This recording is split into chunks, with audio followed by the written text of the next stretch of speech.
Now we are talking about this web application, VAPT of web application.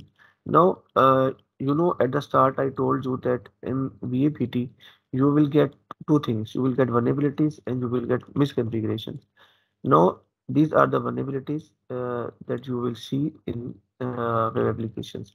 That is SQL injection vulnerability, that is cross-site scripting vulnerability, that is traversal vulnerability, this is server-side request forgery. This is another vulnerability, client-side request forgery, and this is insecure direct object reference. This is another vulnerability, external entity injection, server-side template injection. So these are broad common vulnerabilities, although there are um, lot of more vulnerabilities, but this is the broad vulnerabilities. And just I want to ask if anyone can answer.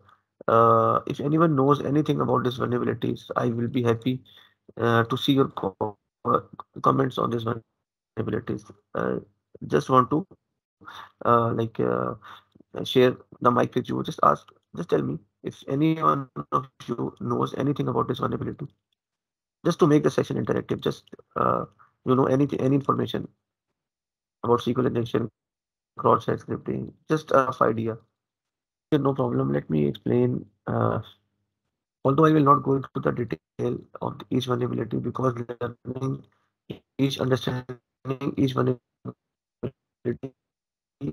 is itself a big job. SQL injection vulnerability, you see, this is a one if an application has a database. So, and if the user inputs that is going to the database are not properly being tested, it could be a SQL injection vulnerability. It's a very dangerous vulnerability, and with that vulnerability, you can get the access of the database. You can even compromise the uh, host server like Windows or Linux machine that is running that application. Process scripting vulnerability is another vulnerability, but this very interesting thing is that if there is a website and it has a cross-site scripting vulnerability, then it will not affect the website itself, but it will affect the website user. For example, if a Facebook has cross-site scripting, so the damage will be on the Facebook users. Definitely, it will indirectly damage Facebook reputation as well, but the scripts will be running on the customers or the users using the Facebook. So data listing, cross-sites, multiple. Just I want to just I will tell you about one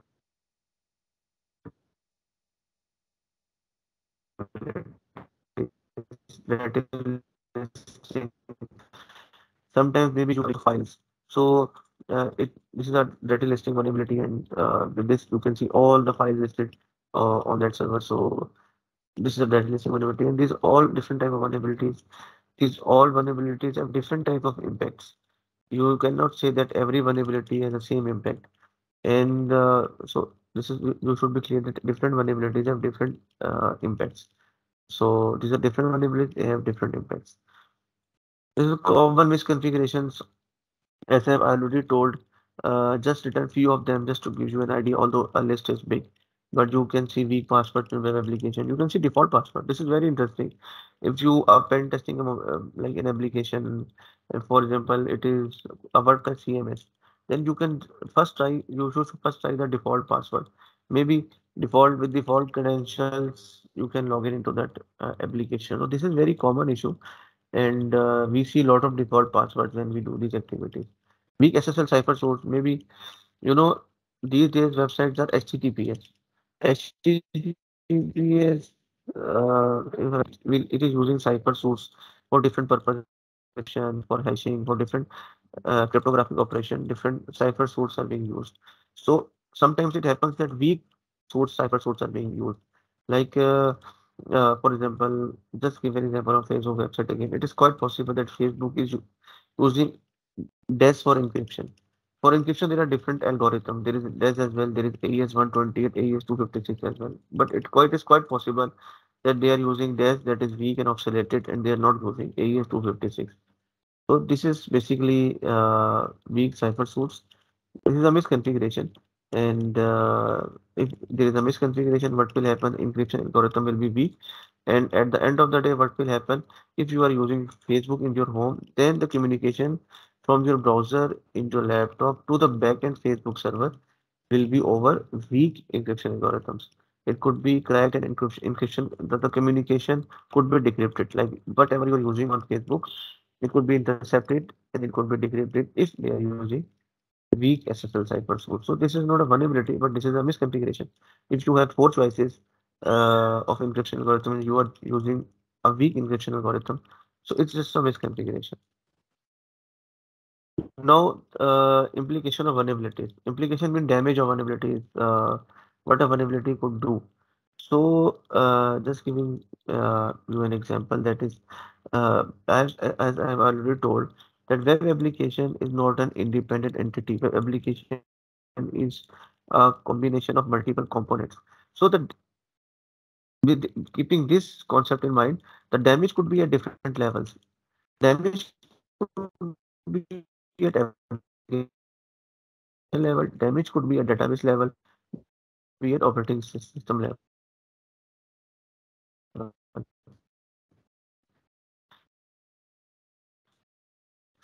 So just just be clear, affect web application and system, the server operating. Like if I give a generic statement, if there is a vulnerability in one component, it will be damaging for all other components as well, because the system is interlinked and a web application is running with the complete stack running. So now, if you ask, okay, ask me a question, okay, what could be a impacted application level? If there is a vulnerability in a website, what could be possible authentication bypass?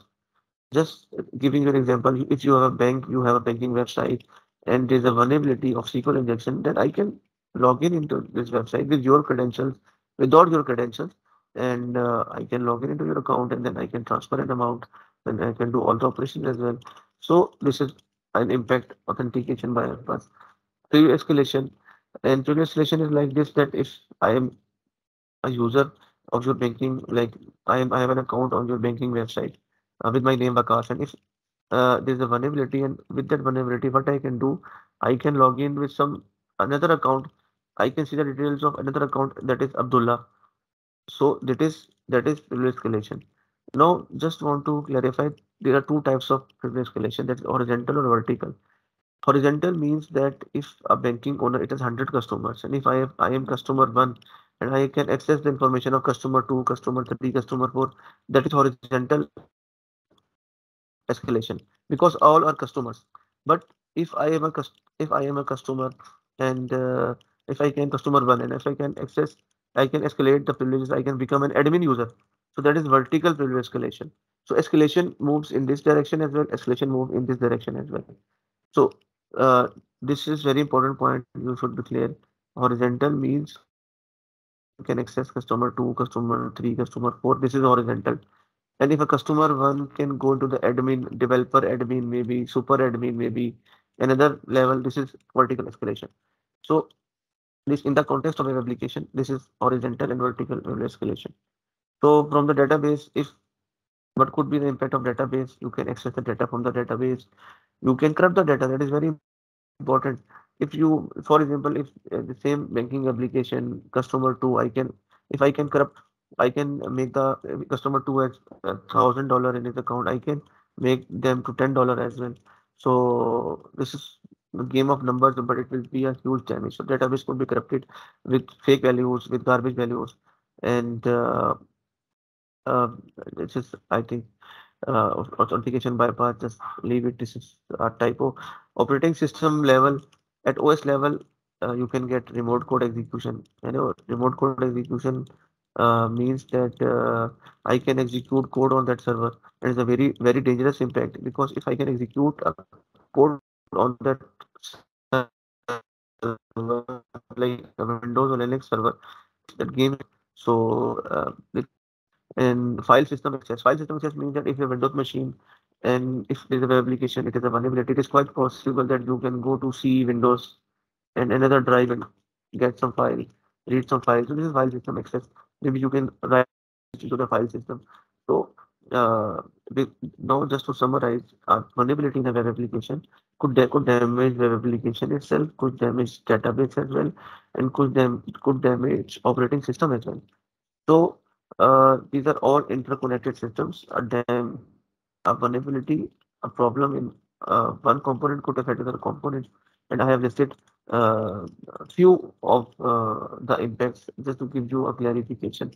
And no, just at operating system level, what we do, we cybersecurity engineer and offensive security experts, but whenever we find a vulnerability in application, we will try to get some code execution at the operating system level. And if we get the code execution, what I will add a user into that operating system, and it will give me an access of that server. Now, after maybe vulnerability is fixed, but I have a user at the operating system level. So what I can do after some time, I can again log into the your operating system and I can play with whatever I could do.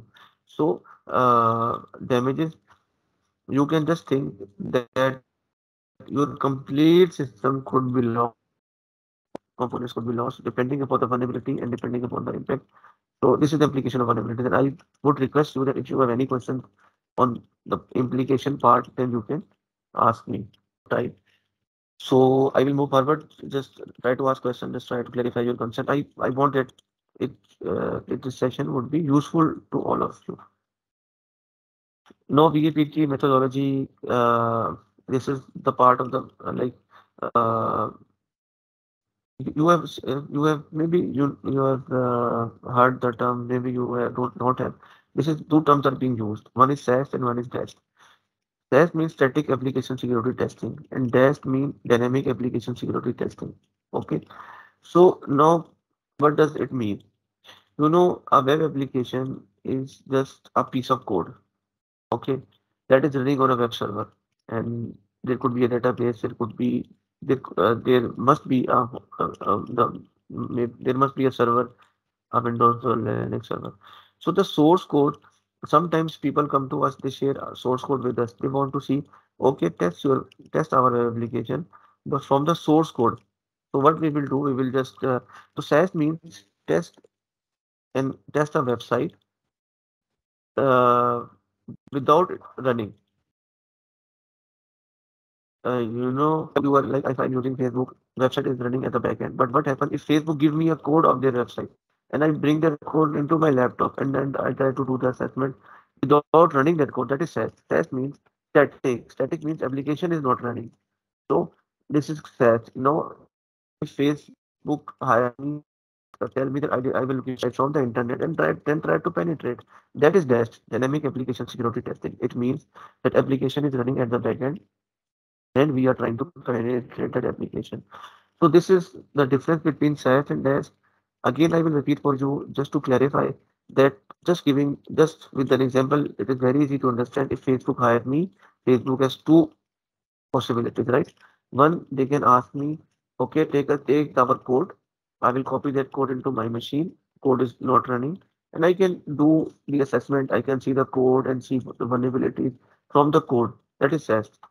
Now Facebook tell me other option is that they will not give me the code, just access our website from the internet and then try to penetrate our website and identify the vulnerability. I will try to penetrate the Facebook website that is running, that is fully functional, and I will try to do all the pen test steps and the VAPT steps to find the vulnerability. So that is SaaS and DaaS, and again both are being used with automated testing and manual testing techniques as well, as I already explained. So uh, anything is any either SaaS or DaaS is like use automated tools as well and manual testing as well. And under SaaS, the life cycle is same. You remember under SaaS you will do enumeration, you can do vulnerability assessment. Okay, and okay with SaaS you cannot do vulnerability exploitation and like previous clarification. But with DAST, you will vulnerability assessment, then you will exploit the vulnerability of DAST.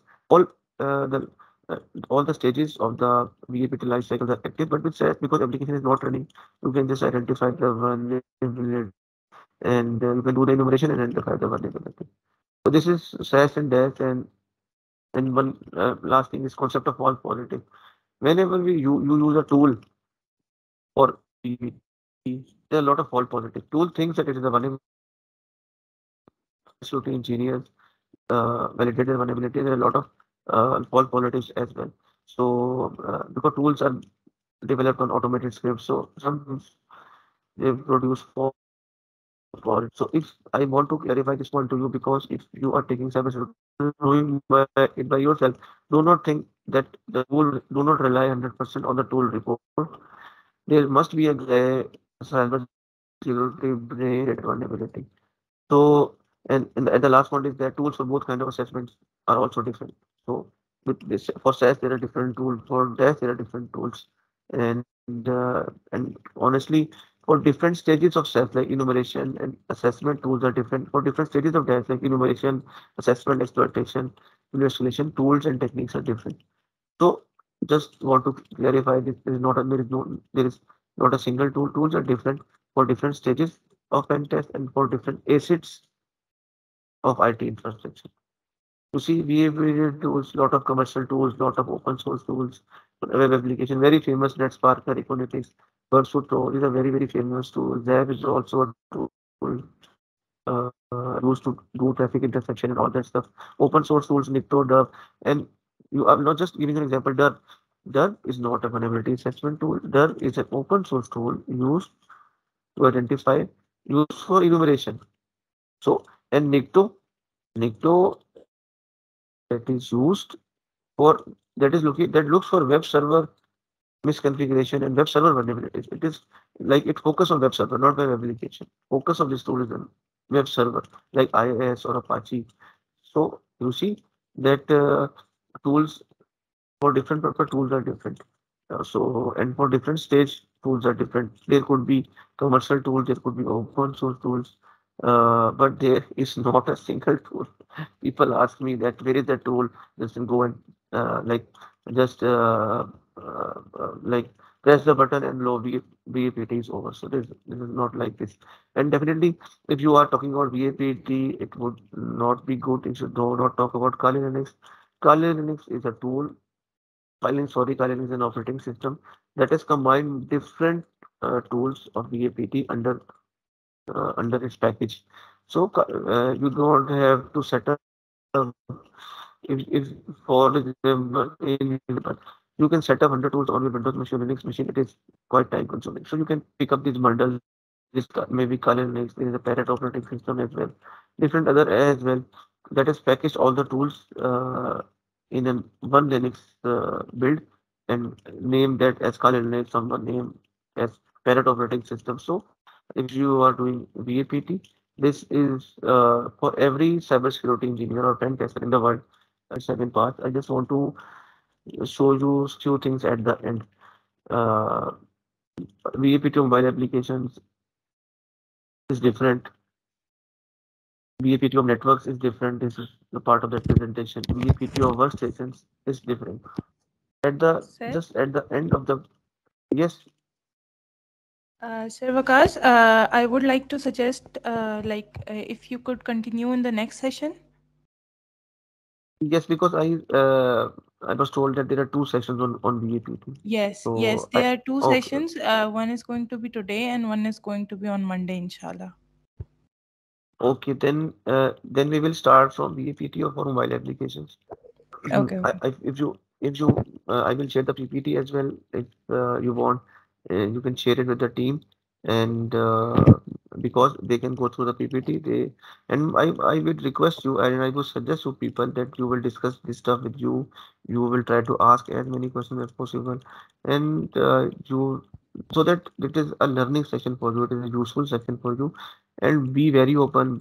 Make that session interactive, and it would be a good learning session for you because with asking questions you can get a lot of things. So for this session, uh, thank you so much for your participation. So thank you so much from my side and up to Thank you. ma'am to end the session. Thank you, Sir Waqas, for your time and for your knowledge that you have given us.